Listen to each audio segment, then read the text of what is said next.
नमस्कार। जब 2020 की शुरुआत हुई थी तब लोगों ने इस साल को आते के साथ ही कोसना शुरू कर दिया था, क्योंकि उस दौरान एक के बाद एक ऐसी घटनाएं सामने आ रही थी जिसका प्रभाव पूरे देश में दिखा। और फिर कोरोना ने भी साल 2020 पर ऐसा ग्रहण लगाया कि लोग नए साल से एक नई उम्मीद लगाकर बैठ गए। लेकिन साल 2021 में कोरोना की दूसरी लहर देखकर कहना गलत नहीं होगा कि ये साल उससे भी ज्यादा बुरा दौर लेकर आया है। ऐसे में अब सवाल ये है कि क्या साल 2021 अशुभ साल है? कौन से ग्रहों की चाल है जो इस साल पर भी ग्रहण लगा रही है? देश दुनिया के लिहाज से ये साल क्या कुछ लेकर आ रहा है, बता रहे हैं पटना के जाने माने ज्योतिषाचार्य दैव्य के डॉक्टर श्रीपति त्रिपाठी जी। नमस्कार, मैं हूं डॉक्टर श्रीपति त्रिपाठी। ज्योतिष के ग्रंथ मुहूर्त चिंतामणि और वशिष्ठ संहिता के अनुसार यदि गुरु किसी हिंदू नववर्ष में 3 राशियों को अगर स्पर्श कर ले तब उससे अगले हिंदू नववर्ष में 1 संवत्सर लुप्त हो जाता है। आपको बता दें कि ज्योतिषीय काल गणना पद्धति में कुल 60 संवत्सर बताए गए हैं, जिनके नाम प्रभव, विभव, शुक्ल, प्रमोद, प्रजापति आदि हैं और यह एक विशेष क्रम से चलते रहते हैं। पिछले वर्ष 24 मार्च 2020 को हिंदू नववर्ष यानी चैत्र शुक्ल प्रतिपदा को प्रमादी संवत्सर था, जिसके फलों में प्रजा में रोग, पीड़ा और राजाओं में विग्रह आदि कहे गए थे।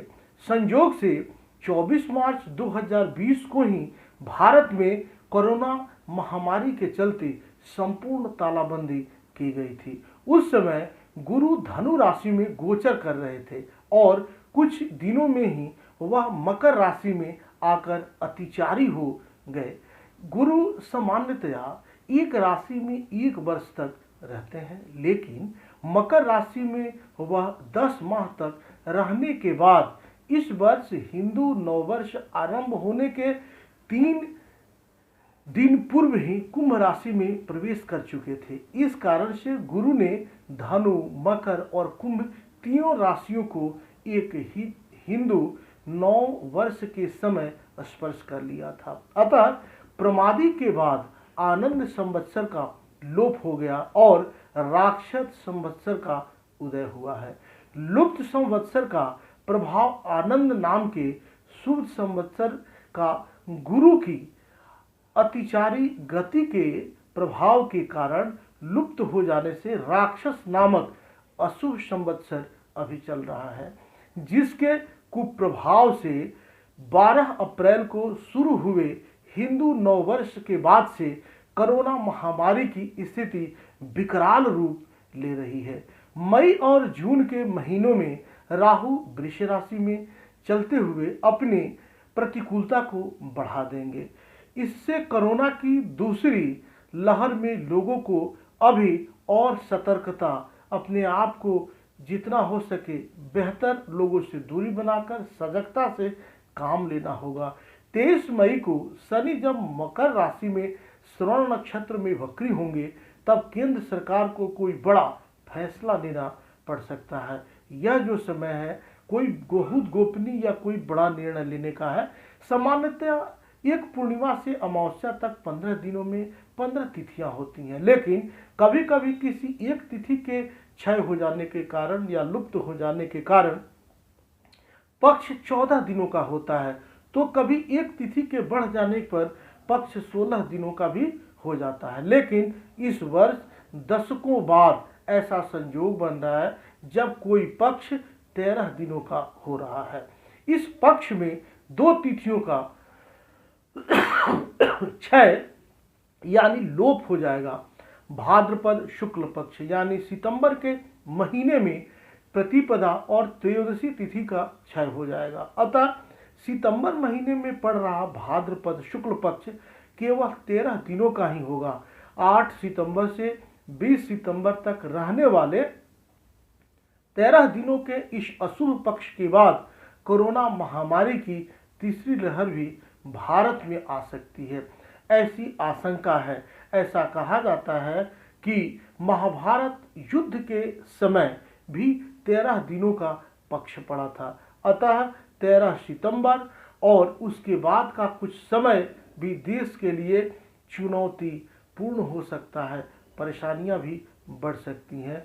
पिछले वर्ष 24 मार्च 2020 को हिंदू नववर्ष यानी चैत्र शुक्ल प्रतिपदा को प्रमादी संवत्सर था, जिसके फलों में प्रजा में रोग, पीड़ा और राजाओं में विग्रह आदि कहे गए थे। संयोग से 24 मार्च 2020 को ही भारत में कोरोना महामारी के चलते संपूर्ण तालाबंदी की गई थी। उस समय गुरु धनु राशि में गोचर कर रहे थे और कुछ दिनों में ही वह मकर राशि में आकर अतिचारी हो गए। गुरु सामान्यतया एक राशि में एक वर्ष तक रहते हैं, लेकिन मकर राशि में वह 10 माह तक रहने के बाद इस वर्ष हिंदू नववर्ष आरंभ होने के 3 दिन पूर्व ही कुंभ राशि में प्रवेश कर चुके थे। इस कारण से गुरु ने धनु, मकर और कुंभ तीनों राशियों को एक ही हिंदू 9 वर्ष के समय स्पर्श कर लिया था। अतः प्रमादी के बाद आनंद संवत्सर का लोप हो गया और राक्षस संवत्सर का उदय हुआ है। लुप्त संवत्सर का प्रभाव आनंद नाम के शुभ संवत्सर का गुरु की अतिचारी गति के प्रभाव के कारण लुप्त हो जाने से राक्षस नामक अशुभ संवत्सर अभी चल रहा है, जिसके कुप्रभाव से 12 अप्रैल को शुरू हुए हिंदू नववर्ष के बाद से कोरोना महामारी की स्थिति विकराल रूप ले रही है। मई और जून के महीनों में राहु वृष राशि में चलते हुए अपनी प्रतिकूलता को बढ़ा देंगे। इससे कोरोना की दूसरी लहर में लोगों को अभी और सतर्कता, अपने आप को जितना हो सके बेहतर लोगों से दूरी बनाकर सजगता से काम लेना होगा। 23 मई को शनि जब मकर राशि में श्रवण नक्षत्र में वक्री होंगे, तब केंद्र सरकार को कोई बड़ा फैसला लेना पड़ सकता है। यह जो समय है कोई बहुत गोपनीय या कोई बड़ा निर्णय लेने का है। सामान्यतः एक पूर्णिमा से अमावस्या तक 15 दिनों में 15 तिथियां होती हैं, लेकिन कभी कभी किसी एक तिथि के क्षय हो जाने के कारण या लुप्त हो जाने के कारण पक्ष 14 दिनों का होता है, तो कभी एक तिथि के बढ़ जाने पर पक्ष 16 दिनों का भी हो जाता है। लेकिन इस वर्ष दशकों बाद ऐसा संयोग बन रहा है जब कोई पक्ष 13 दिनों का हो रहा है। इस पक्ष में 2 तिथियों का क्षय यानी लोप हो जाएगा। भाद्रपद शुक्ल पक्ष यानी सितंबर के महीने में प्रतिपदा और त्रयोदशी तिथि का क्षय हो जाएगा। अतः सितंबर महीने में पड़ रहा भाद्रपद शुक्ल पक्ष केवल 13 दिनों का ही होगा। 8 सितंबर से 20 सितंबर तक रहने वाले 13 दिनों के इस अशुभ पक्ष के बाद कोरोना महामारी की तीसरी लहर भी भारत में आ सकती है, ऐसी आशंका है। ऐसा कहा जाता है कि महाभारत युद्ध के समय भी 13 दिनों का पक्ष पड़ा था। अतः 13 सितंबर और उसके बाद का कुछ समय भी देश के लिए चुनौतीपूर्ण हो सकता है, परेशानियां भी बढ़ सकती हैं। आप सब यूं ही बने रहें। मिलते हैं अगले वीडियोस में, तब तक के लिए नमस्कार। जय माता दी, वंदे मातरम।